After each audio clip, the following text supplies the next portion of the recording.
One of the key value points is kind of going back to this conversation of succession. The drought of talent in many cases is because we've not created an environment that says we welcome people who are other or people who are different. Put that coffee down. Creators are leaders. Be careful what kind of leaders you're producing here. Helen, we're both in sales. Let me tell you why I suck as a salesman. They realized that to be in power, you didn't need guns or money or even numbers. You just needed the will to do what the other guy wouldn't. I'm not leaving. The show goes on.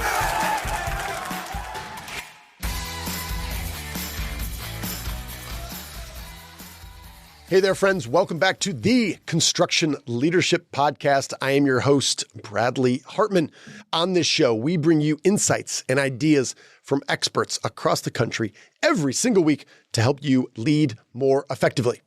This episode is brought to you by the Simple Sales Pipeline. If you are not organizing and valuing your sales pipeline per individual rep, you are flying blind into an uncertain future. You can solve that in under 30 minutes per month for under $30 per month. You can go to thesimpleSalesPipeline.com to learn more. Well, today you are going to listen or see this conversation I had with one of my favorite people on earth. Her name is Catherine Wheeler. She was a longtime HR leader for Sherwin-Williams. We go way back with her and them, and she's become a friend. She is so smart when it comes to business, whether it's people, whether it's organizational structure, whether it's helping drive growth, whether that's individual people, or it's revenues and profits. She's just someone that you want to know you can learn a lot from. So she recently launched her own company. She has other things going on. You can learn more at pivot180.com. It's all spelled out. So you have to slow down a little bit. Pivot, P-I-V-O-T, and then O-N-E, and then 80 spelled out.com. In this episode, we cover a lot of territory, but it all really circles around leadership and succession planning and helping build long-term teams. So we start this conversation talking about the number one challenge that she has had working with leaders. That kind of dives into some summer camp ideas that I think might be interesting for you and your organization to think about. We also kind of dive into how leaders can really think about diversity, equity, and inclusion, which I know is something a lot of us have talked about. It's been all in the news. What Catherine is going to do is really break down how she, in her career, has really benefited from leaders bringing her up and how you can take intentional steps to move forward, to make it a reality, to ultimately grow your business, attract new talent, and make more money. So we cover all of that and more. If you have not listened to episode 81, which came out way back in 2019, I had Catherine on the show. I went back and re-listened to that. I learned a lot from our conversation. I also learned that I also didn't ask a lot of important questions, and part of which we solved in this episode. So if you haven't listened to episode 81, go back. I promise you that's going to be worth your time. But otherwise, you, my friend, are in for a treat. If you are just listening to this, check out YouTube. We have recorded this video to make it easier for you to share insights. If you're watching this, well, you've already figured it out. So without further ado, please enjoy my conversation with Catherine Wheeler of Pivot 180. Miss Catherine Wheeler, welcome back to the show. Thank you, Bradley. So happy to be here. Two-timers club here. So congratulations. Somewhere there's a big green jacket we're going to give you. That's going to be ill-fitting. That's what you get for coming back. So let's start here. I'm excited to have you. Name of your new company is Pivot 180, which is good because I feel sometimes like me and my organization, we struggle to like pivot 5. Like 5 degrees is just trying to be what we're trying to do, but we struggle with that. Well, some people want to go 360. I get people asking me, why is it not Pivot 360? I'm like, well, first of all, did you show up to math class? I'm just kidding. We can take you strategically and put you right back where you start for a large amount of money. We can for a little small investment of a lot of time and money. Yeah. That's hilarious. We can deposit you right where you are now. Let's start here. You were just, as we were talking before we turned the mics and the camera on, you started off a sentence that immediately got my attention. You said, one of the biggest challenges that you've had in your career working with leaders is what? As we were kind of talking about building strong teams and helping people grow, because everybody to some degree who's listening right now is challenged with this generational shift. And a lot of really talented, experienced people with a lot of wisdom who are going to be moving on in 1, 3, 5, 7 years. Complete that sentence for me. Yep. Biggest challenge with leaders was what? Biggest challenge with leaders, I think we talked about succession, right? So everyone's trying to figure out who's going to replace like the wealth of knowledge that's preparing to walk out of the door. What does that look like? And so it becomes this battle of we don't have time, we don't have resources, but we need to upskill people. We need to sort of pass on these bodies of knowledge. So how do we hold the tension of the two? And my philosophy is always pick your poison, right? Pick your problem, right? Either time is a problem for us or we're getting serious about succession, and how we engage succession becomes a very intentional effort, right? And so when I've worked with leaders, I've always chosen the latter. We engage succession at all cost, because what we've seen and what the data shows us is when we retain our people, we really get to retain 50 to 200% of also the annual of their salaries, right? We lose that when we lose people. So at the end of the day, I'm all about the people, but I'm about the money too, because business is to make money. And so we've got to think about how we want to spend that money. Yeah, I think sometimes we forget, we look at the costs that are going out the door. But if you take a step back and you say, all right, let's just think broadly for a moment. What is the most economical way for us to grow?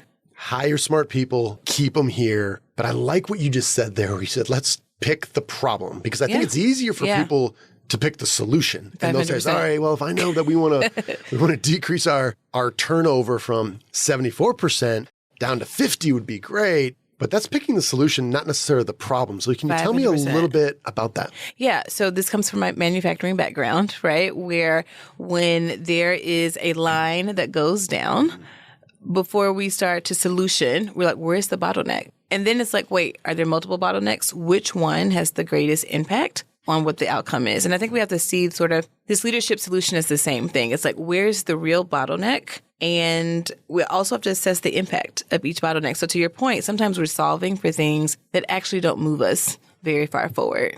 But if we sort of re-engineer the way that we're thinking about how we get to solutions, I think we get to solve bigger problems that have bigger impact on like how we move forward as an organization. You had mentioned something about upskilling, and then I wrote that down. I look up and you were talking about summer camps. Yes.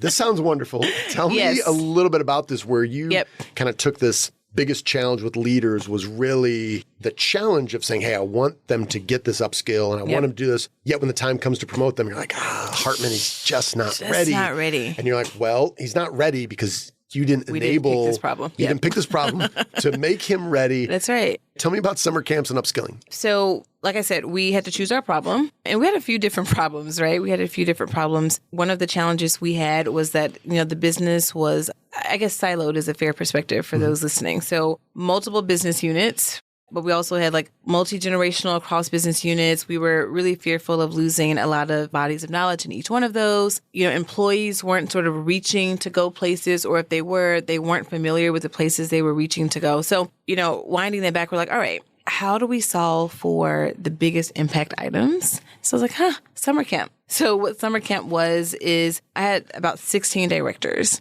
And sometimes the other piece is we start to solve for the employees, not realizing that our directors and our management team, they actually have a lot of impact. Their body of knowledge has a lot of impact on how employees sort of see their way through their career. So I developed summer camp. It was, I think we created an 8-week sort of interval in the summertime. They weren't active for 8 weeks, but we're like, hey, for 8 weeks, here's what we want you to do. We had this major kickoff. It was opt-in. Directors could sign up if they want to. And essentially what we did was we paired them with another director in the business. And so we said, okay, Bradley, you get to be paired with Catherine. She runs this business. You've never been a part of that business. You run that business. And basically for 3 days, whatever weeks they chose, they went and shadowed. They visited customers. They were in the field. They visited employees. And what that did for us was mind-blowing. It has some unintended, really good consequences. One, as Bradley was in the field, he's now meeting some really great hypo leaders.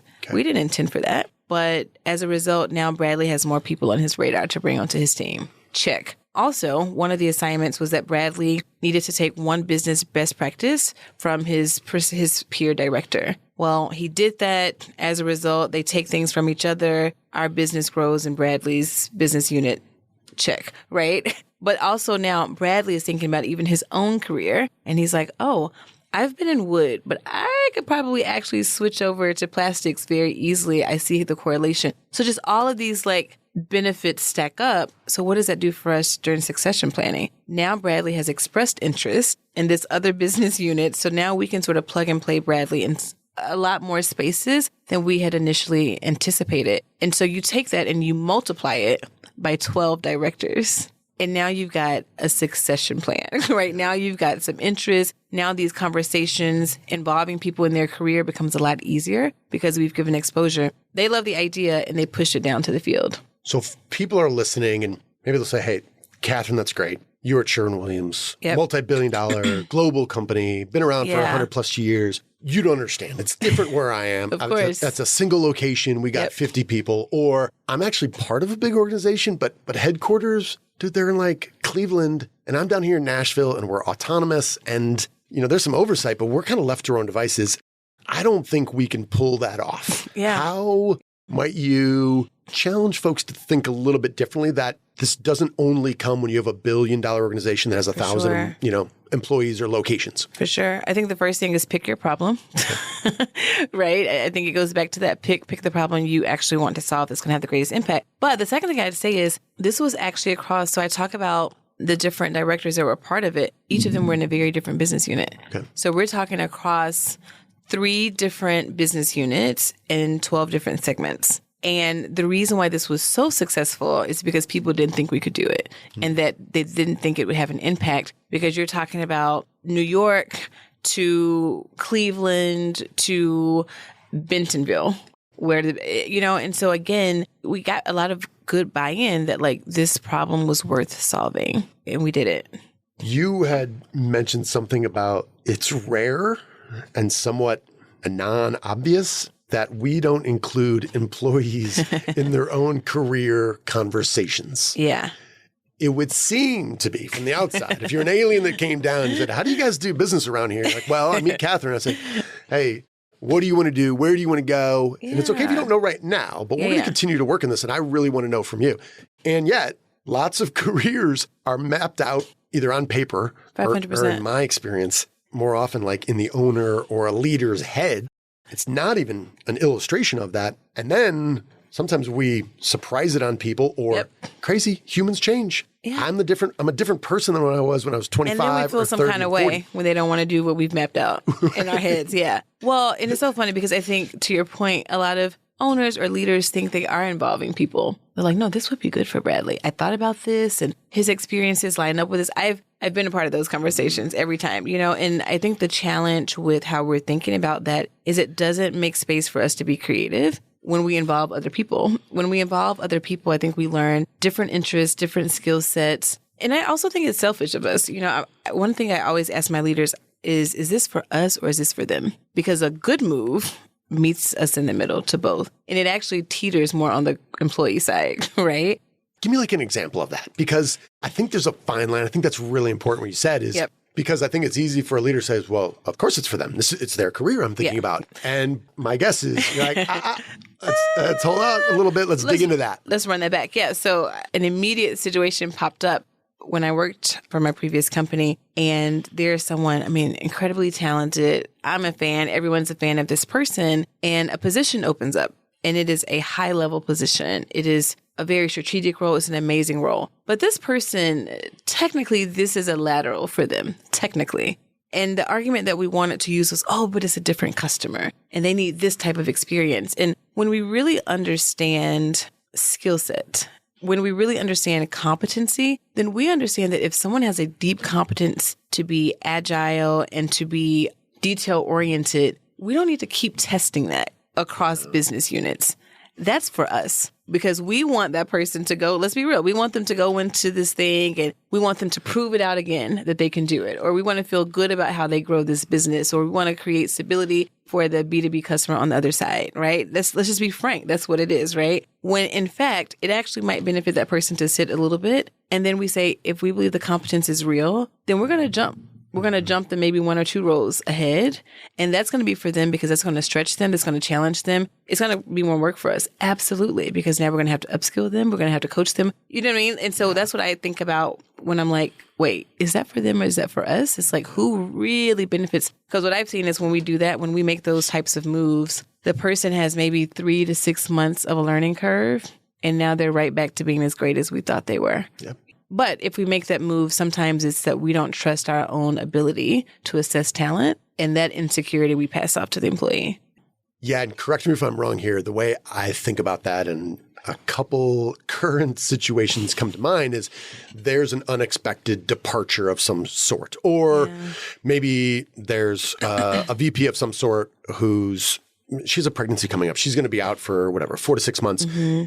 It would be easy to say, you know what, it's plausible that this could be a good move to put this person from here to there for us because we're solving that problem. Sure. But to your point, I think that's so powerful is that when someone has proven they have competence or an expertise and that is known, we can manufacture reasons that, of course, this is going to give them exposure or they're going to learn this or they're going to connect with this different customer because they haven't done that. When the truth is they're going to be really good at that because they already have this. This is who they are. Yep. I'm repeating this out loud, soaking this in because it's not something I have thought much about, but I'm thinking just about my own small team right now. That's totally true. I think that happens a lot. Here's the other part of this is everyone's like, I don't have a succession plan. We don't have talent, We created this problem with these types of decisions. We've created this problem where we've taken people through a zillion different roles so they could check a zillion different boxes. And now the way that we've engineered what succession looks like in action, it is catching up with us. And now we literally don't have the people that we feel comfortable because we've not tested people's ability to go from 2 to 5. We've only done 2 to 3.5. And we felt good about that. So I think, unfortunately, in many organizations, we've created this problem. And the only way to fix it is to re-engineer the talent management process and how we think about what competencies mean. But then to do that, we've now got to back into how we teach managers to recognize talent and to acknowledge talent in the workplace. How would you help a leader who we have a succession plan? We have been thoughtful. We've been underway here. But as this date approaches, the leader might think, might I consciously or subconsciously manufacture reasons that this individual or this team isn't quite ready because I don't know, I'm not confident in what I'm going to do next. Yeah. And especially when you have some really good years in the business. Mm-hmm. Now, granted, the pandemic offered a whole variety of really terrible challenges and bad outcomes. However, for many folks, we've got people who have been listening. Their businesses have been around for 100 years and they've never been more profitable.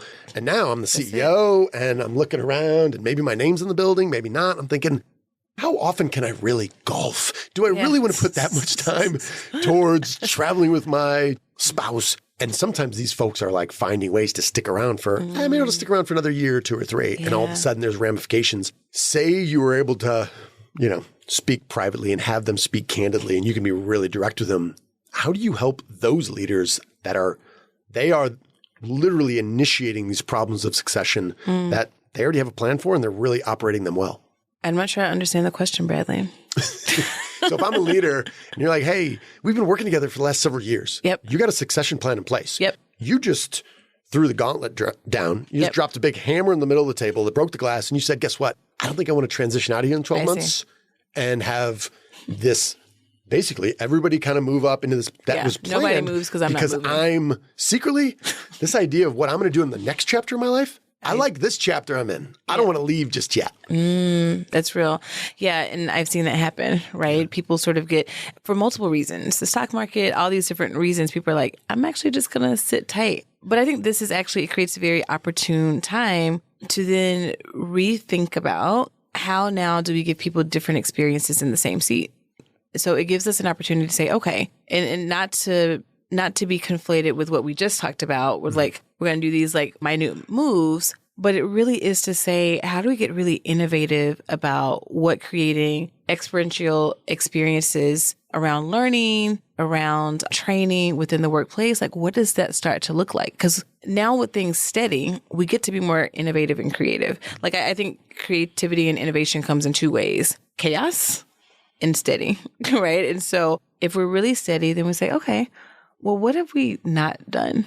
What is left to be undone? Let's talk to the people, because even though you're not moving and that's sort of stopping up some of the seats, et cetera, how do we even know that our succession plan is still current? How do we know that people still want to move to these seats? How do we know that people don't want different experiences? Are there ways that we can even re-engineer the model of our business, right? Like, in what ways are we future-proofing the business now that we have the ability to not be in shuffle? And that's, to your point earlier about COVID, I think that's one of the ways that COVID was really beneficial, because it gave us, those of us who really took the time to take it in, it gave us a time to think about what questions do we need to be asking ourselves for the next 5 to 10 years about talent, about the structure, the infrastructure of the business, that in moments of steady, we can actually get really creative as leadership teams. Yeah. I think you can also plan for that, because I think most high-performing leaders that have a lot of potential, they're curious by nature. Yes. And they might say, hey, I love this. I feel pretty good. I'm somewhere between excellent and competent. I would love to go deeper with this. And just finding somebody in another industry that we know, that we've met some other way, that could you do some shadowing with them? And absolutely. But I think even some of those cases, that might be even better than a different title or 500%. Even more money.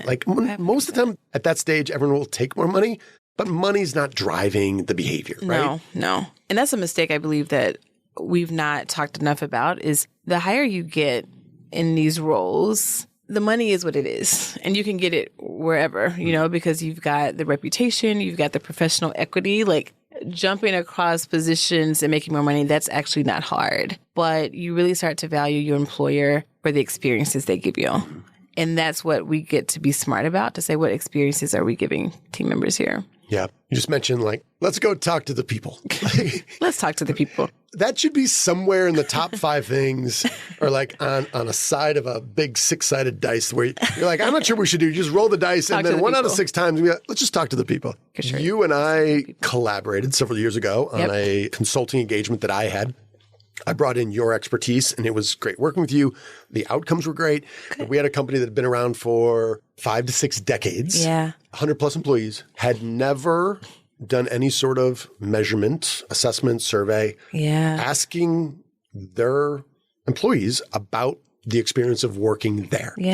And I think the results were largely what people thought. It was somewhat of a bell curve. A few people would lie down on railroad tracks for this company. A few people were always going to be miserable no matter where they are. And there's a whole bunch of people in the middle. But it was the qualitative feedback that I think had several of the leaders sit back and whoa, that's deep. So maybe talk to us a little bit about to do, not to do. How might you help our audience members who are listening say, dude, we've never done that, or we don't do it enough, or we did? When was that? It was just a couple of years ago. Oh, actually, it was 1996. We should do it more frequently.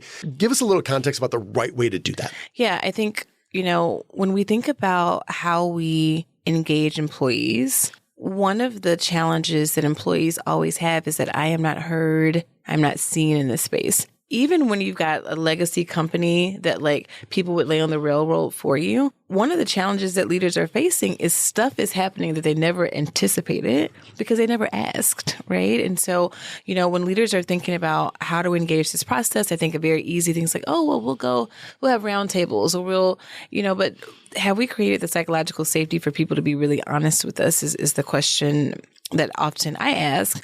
To your point, the engagement that we did, we surveyed the entire team, and what may have been surprising or not is their feedback, the percentage of feedback was way beyond average. You know what I mean? And so that was exciting because we were able to get really good feedback. But I think it's about asking people, but it's also about creating a follow-up strategy. And so recently we, did another survey with an organization, but at this point it's all right, what is our 12-month strategy to keep these people engaged? They gave us feedback. And so we followed up by saying, all right, here is what you said. Here is what we took away. Were we right? And so that was a really dynamic, the leader was mind blown because the value that the employees receive, even by hearing back their peers, they don't know what their peers said, right? And so we kind of demystify this, like, you know what I mean? And so we were able to talk about it. So we did that. We followed up with an opportunity for employees to then opt in for what we called engagement groups. So say, hey,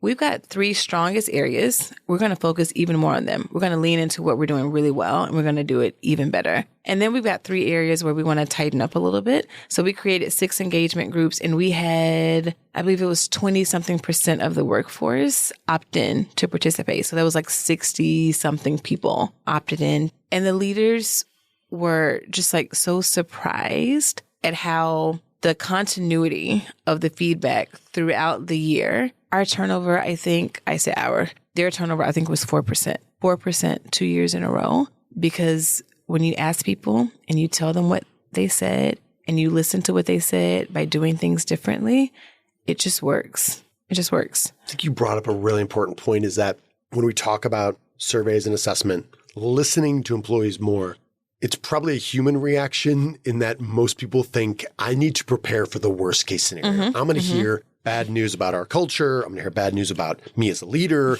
And we take all this personally. And I think that's really good that leaders do. I think what is underestimated is that the strengths of your organization, things that you need to double down on that will give you this unfair advantage. Yes. Keep building on that. That can also come up. And I also think we know this, but sometimes we forget at work, is that one of the beautiful things about life is we meet new people or we learn more about people that surprises the hell out of us. Be open to the fact that, you know what, maybe you're underestimating your own people, and be open to that surprise. Yeah. Well, and here's the thing too. I say it all the time. People they're talking anyway, whether you're asking them or not. Like, they're saying what they're saying, right, and they're planning around what they think, feel, and believe, period. Regardless of industry, how long, like, that is happening. You know, when your employees are getting ready to retire, do you know how long they've thought about that? They've thought about it 3 to 6 months in advance. I don't care what they tell you. They have been thinking about it. They've been calling. My philosophy is, let me be a part of the conversation. Let's have the conversation together so that I'm not caught by surprise and I can help you do this well, and so that you get to do this well.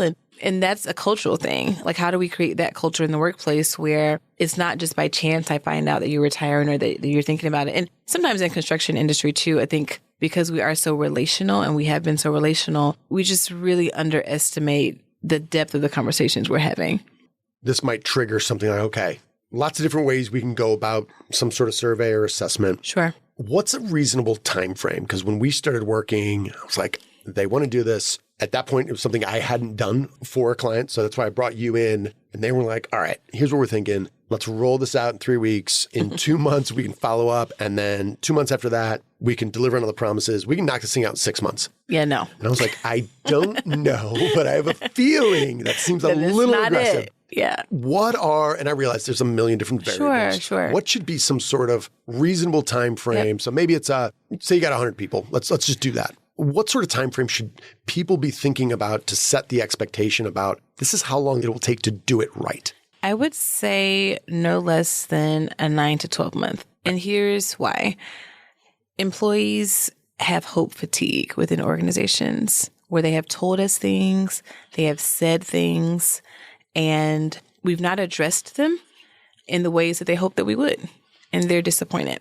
And so when we think about getting feedback, we have to be very diligent about how we're going to address so that we don't get them into this hope. Doing surveys not well can have a huge impact on morale, huge. And so typically what I think about is like, hey, all right, when a client comes to me, I'm like, let's do at least a 30 to 45 day head start, right? Because I want to actually prepare people. We want to prepare people. We want to build rapport with people. We have templates that we do that. Like, leaders can start sending out, do like mini town halls. Like, here's why we want the feedback. Here's what we plan to do with the feedback. Let's tell people the truth. Like, they need to know. We do the survey. We give people a week to do the survey. Like, we give people a week to do the survey. Typically, we take 2 to 3 weeks for the analysis. And then we have another town hall to say, hey, here's what you said. Here are the areas that we identified. We typically do a leaders meeting before that. So leaders have time to sort of digest it. And that's kind of like the cadence. And typically after that, we really invite people into the space of being engaged in how we want to address. Again, I am a fan of doubling down on what we do well. Like, if this is what we do well, let's do even more of it. And what we saw with this particular organization, I mean, huge financial gains. I'm not even lying, because people are like, oh, we do that well, don't we? And so now we're running even faster.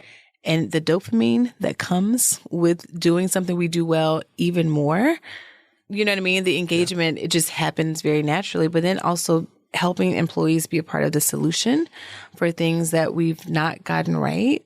The appreciation, the gratitude, and the engagement on that side, it cannot be quantified. It cannot be. Yeah. And for those that might be listening and thinking, oh my God, it sounded like it was going to be a simple process. The way you described it seems like it's a lot of work. And I would go back to what you just said is these people are having the conversations already. Whether you like it or not, period. This is happening. Do you want to be part of that conversation or not? It. And again, if we're going to talk about recruiting and retention and how big that is and hard it is, keeping the talented people that you have, that's right, and making an investment in that. And I've just had so many people that are like, I don't know. I hear the numbers about the cost of turnover. I'm not sure if I agree with them. I said, well, what if we just did some back of the napkin math? You and I, let's just do it. But it's also one of those things where like, I don't even really want to know because it might be a really big number. 500%. Yeah. It doesn't feel like a big number though. I think the reason people don't believe the numbers is because they can't physically see it. There's no invoice to be paid. There's no invoice to be paid. $75,000 for losing the guy who 500%. Yeah. But coming from talent management, I can tell you the number it's real. Yeah. But the number to keeping our people, again, you do one of these surveys for however many thousands of dollars you do it, but you just saved potentially 20% of your workforce because at any given time, 20 to 30% of your workforce are attempting to think through other options for their career. Yes. And that's actually what the survey data tells us. That survey data literally tells us consistently that 20 to 30% of your people are 1 foot out the door. And so it's like, well, you multiply that by their salaries. And then by the time it takes to recruit new people, that's very simple math. I'm going to tell all my employees I love them too. You should. Maybe I haven't said it enough. But that point is whether you get a team of 10 or 100 or 1,000, the math is going to be right. The math is the math. And I think there's a healthy paranoia where I got a team of 5. I don't think that. Well, you know what? Just tell them you love them anyway. Just do it. Yeah. Well, and even if one person is thinking that, Bradley, right? And sometimes it's not even because of what we are doing or not doing. It's because life is life. And so it's natural attrition too. But it's like, 1 out of 5 always. Yeah.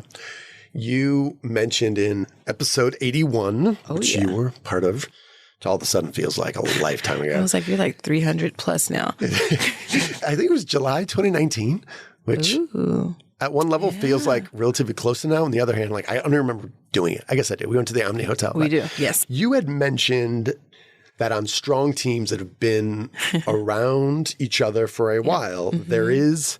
And you used it in, I think, the positive sense. There's also a negative sense to it. You said something to the effect of, after a while, we become desensitized to, and kind of fill in the blank. And what you had said was, I think we become, in some cases, desensitized to how really strong individuals that we work with are, or they're experts at this certain thing. I was also thinking there's also the risk of just being desensitized to the way that Catherine always describes the way that she's struggling with this and that. Yeah. And I think that happens. I mean, it's a trade-off that comes with strong teams. That desensitization. Is that a word? Whatever it is. Yep, you got it. Help me out here. Desensitization. What do we do if that's the risk? I'm like, oh, I do love the people I work with. They're really strong. I hope we stay together. And I have probably become desensitized a little bit.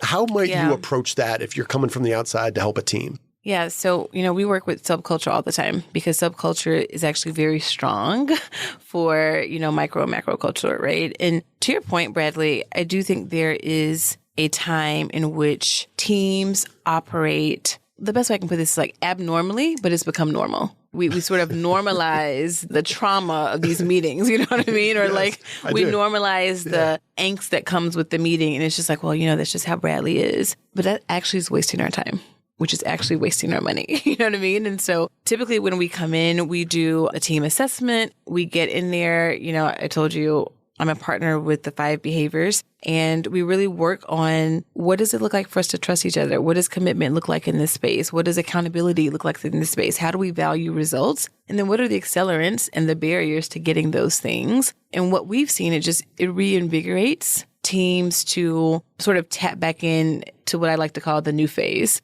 where we are all running really fast towards the same things, but also we're all very aware of how maybe we've been limiting our own progress. And I think it's really powerful for us to do. But sometimes, to your point, organizations that have had teams for long periods of time, it's like, yeah, this is just, we're a great team. This is just how we roll. It's like, and what if we were better? Yeah, I think it's just that every now and then holding up a mirror to how did we get here? Like, this is who we've become. Yeah. I think sometimes this happens where this is happening with our kids as our kids transition from being little kids to now my kid is taller than me. Wow. And I'm like, he's a different person than he was, yet I'm still probably treating him like he was 12. He's not, he's 16, he's driving, he's got a lot of autonomy and it scares the hell out of me. Yeah.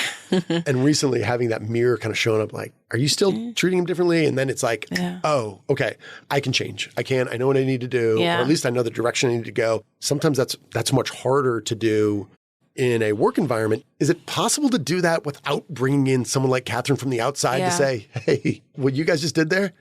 Like, that ain't cool. That ain't cool. It seems like it's cool because everybody kind of accepted this, but that's not right, is it? Well, it's so funny that you talk about that because I think that typically, what I know to be true is what got us here won't get us there. Yeah. That's just good business mantra. And sometimes to your point of, do you have to bring in someone? No. If you're astute enough to understand that we've been rolling this way, but if we've not refreshed anything, if we've not gone back to the table to say, even what is our team's strategy for getting good work done? I mean, that's the work. And if you can do that internally, then I think that's really powerful and can be really amazing. Often what I see is that we don't have the internal expertise or we don't have the internal accountability that is equitable and fair.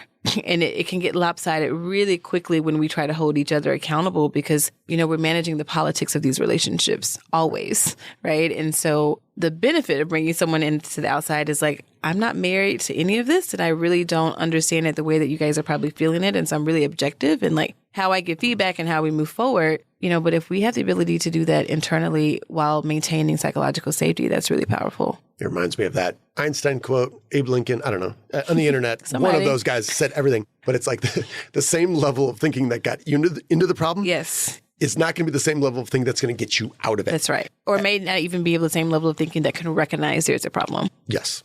So I want to make sure we hit on this. You have helped a lot of leaders who found themselves, we'll just say it, middle-aged white guy who says, hey, as we think deeply and we take a really candid assessment of where we are in terms of diversity, equity, and inclusion, and we realize that maybe I'm in a construction company and we have an awful lot of really talented craft workers who are pouring concrete and doing forms. Yeah. We need more of them. But if I'm being honest, and I'm looking throughout the hierarchy of our organization, there's someone at the bottom who's saying, how do I get to the top? There's nobody at the top who looks like them. Or maybe it's, a different organization that's in lumber and building materials and they're saying, ooh, really, it's kind of a family-run operation, but we haven't done a good job of having our leadership or our employees reflect the customers we serve, right?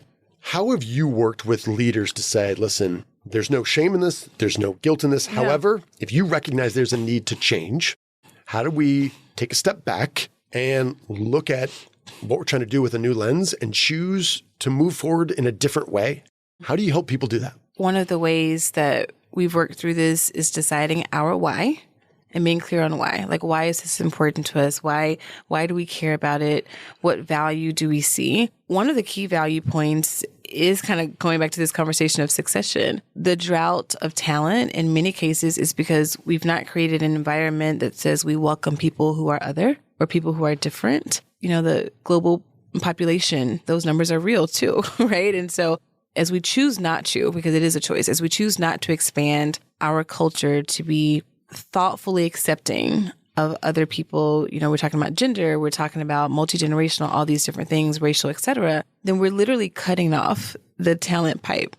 And so it's like going back to choose your problem. Is that the problem we want to have? Or do we want to start working on this so that our organization is always able to keep up with the growing demand of it? I mean, the industry is changing. What we're seeing in the construction industry, it's changing, right? Like who's getting bids and how they're getting these bids. And we want to be a part of those conversations, don't we? And so it's just smart business for us to think about, okay, let's do this because we want to do the right thing and because we know that there are other people who are talented. And so also let's do an internal assessment of where are we not thoughtful in how we make space for women and how we make space for people who are Hispanic or Latino or Black. You know what I mean? And so I think it's just very fair that we put up the mirror first. You know, typically the initial reaction is, let's go recruit. And I'm like, whoa.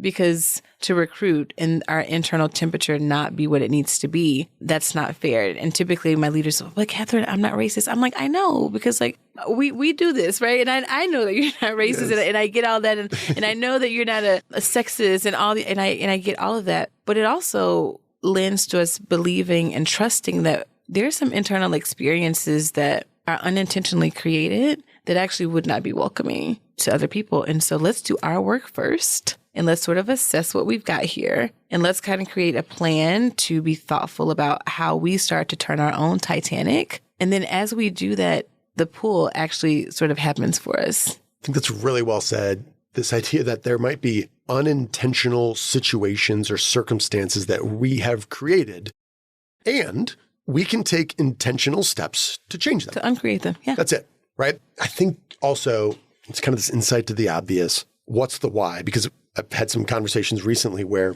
guys will say, hey, you know, we really have to do something with DE&I, diversity, equity, and inclusion. Yeah. I was like, just curious why? Well, I mean, it's self-evident. That's at every conference and every podcast, and it's all over the place. Yeah, but why do you want to do it? And our competitors are doing it. Yeah. And then I'll say, is that the why? Because everybody else is doing it. Yeah. I think we know this throughout childhood.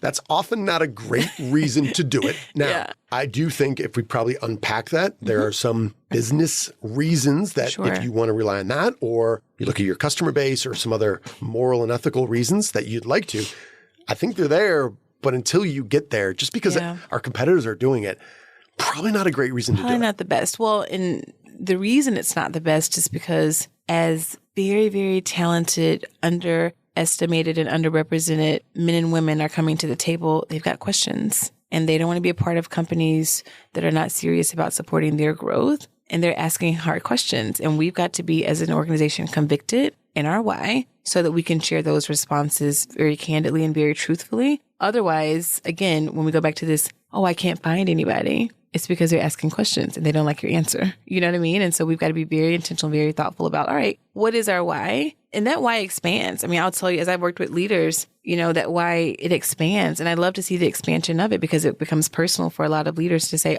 I see how I've potentially caused harm in this space unintentionally. And let's be honest, like I grew up in this industry where as a Black woman, like I've always mostly been the only one. And I worked with really great guys, you know, like I hope no one takes this the wrong way, but like white men have raised me in this industry. You know what I mean? Seriously, you know what I mean? Have taught me everything I know and understand. Yeah. And as the exchange has happened, I've taught them a lot too. And we've expanded the way we do business together. And even that dynamic of a relationship has been incredibly powerful for how they lead, for how I lead. So there is so much benefit to unpack about what happens when we become professionally relational and bring other to the table. Yeah, it's interesting to talk to people. Some have voiced it, some haven't, but it's some version of, I feel guilty. Should I feel guilty? Yeah. I'm not sure if I feel guilty. Do I feel shame? Don't I? Should I? And then I'm like, what have I done? I've done my best and I've tried to support these people. I've tried to grow this to help the community. I'm like, hey. Whoa. I'm like, But to your point, hey, whatever happened, it's in the past.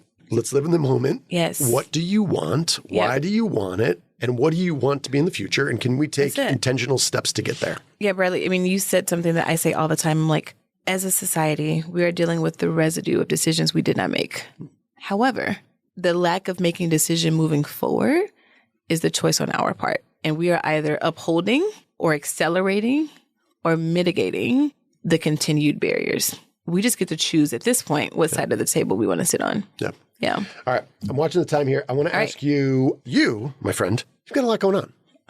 Got a lot of stuff going on. Always. Husband's in different things. He's working full time. Oh, yeah. You got a couple adorable kiddos. You got some franchise opportunity. Yep. People are inviting you to speak. You got a consulting business.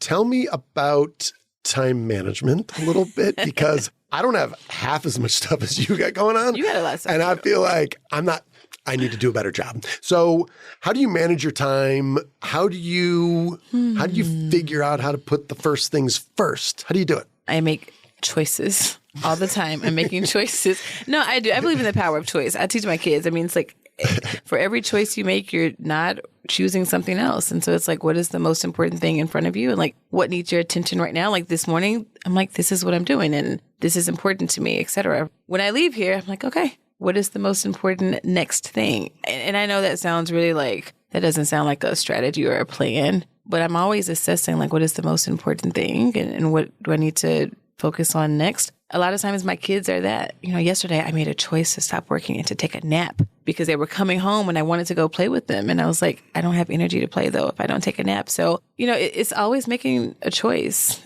And I go back to what we started with. It's like, what is the bottleneck and what am I going to get the greatest impact from? And I'm always assessing impact that way, Bradley. Somebody say, or I read somewhere like, can you have it all? Yeah, you can have it all. You just can't have it all at the same time. That's it. You can. Yeah. And I don't believe in like work-life balance. I believe in work-life compatibility. You know what I mean? Like, how do I make my work compatible with my life? Which means for me, sometimes that I work late at night when everybody's asleep, but it doesn't feel like, I don't know, you read all these books and stuff and everybody's like, oh, well, I don't know. I can't read a book that's going to tell me, advice, yes, and I love it. But at the same time, it's like, what feels and flow to me? Like, what feels good to me? And I just happen to work really well at 11 p.m. Okay, that's good. All right. I want to make it really clear where people can learn more about you. Would you be open to, if someone's like, she sounds awesome, I learned a lot from this. Are you open to accepting links or connections on LinkedIn? Yes. And then tell us about your website. Like, what is the next action for people that want to learn more about you and continue to learn from you? Yeah, I love to connect on LinkedIn. I think it's super easy for the people in our industry to just like tap a connect button and send me a message. So please do that. Catherine L. Wheeler, and it's Catherine with a C. Pivot180, pivotspelledout.com is where you can find out more about the consulting business. But yes. Pivot 180. So ONEEIGHTY. So literally spell it out. Yes. PIVOT. Correct. And EIGHTY. not Pivot 360. Not Pivot 360. We're not going to bring you back that around. would be really weird. Yeah. And also like people tend to just email me and that works too because we're all like really busy business people. So Catherine at pivot180.com. Super easy. Well, I love you. Same, I love you making time to come to the show. I always learn from talking to you. Same. So, thank you. Thank you. All right, friends, hopefully you found my conversation with Catherine Wheeler of Pivot 180 to be worth your time and attention. I know your time, attention, and energy are all finite resources, so thank you for listening or watching. So if you're just listening to this as a podcast, you are missing out on some of the other value that we are trying to provide by putting this in video. So go ahead to YouTube, look up Bradley Hartman & Co., and you will see my conversation. Also, we slice and dice it to put it into smaller bite-sized chunks that makes it easier to share with your team. Learn more at YouTube, again, Bradley Hartman & Co. And if you did get value from this, I would encourage you to reach out on LinkedIn to Catherine Wheeler. Also, reviews on whatever podcast player that you are listening to, those mean more to us than you know as we try to reach a larger audience and help more people. So if you can do that for us, I would appreciate it. This episode was brought to you by the Simple Sales Pipeline. Under $30 a month, under 30 minutes a month, we can organize and value every single salesperson's pipeline. You should absolutely do this. Go to thesimpleSalesPipeline.com. All right, friends, that's all I've got. Thank you for listening. If you have ways that we can improve this podcast audio or video, topics or guests, or you're struggling with any challenges that you would like us to address in the form of an Asking for a Friend episode, you can email me directly at bradley@bradleyhartmanandco.com. All right, friends, that's all I've got. I'm done. We're going to close out with our leadership mantra. You, my friend, are owed nothing. Deliver value first. Make it a great week.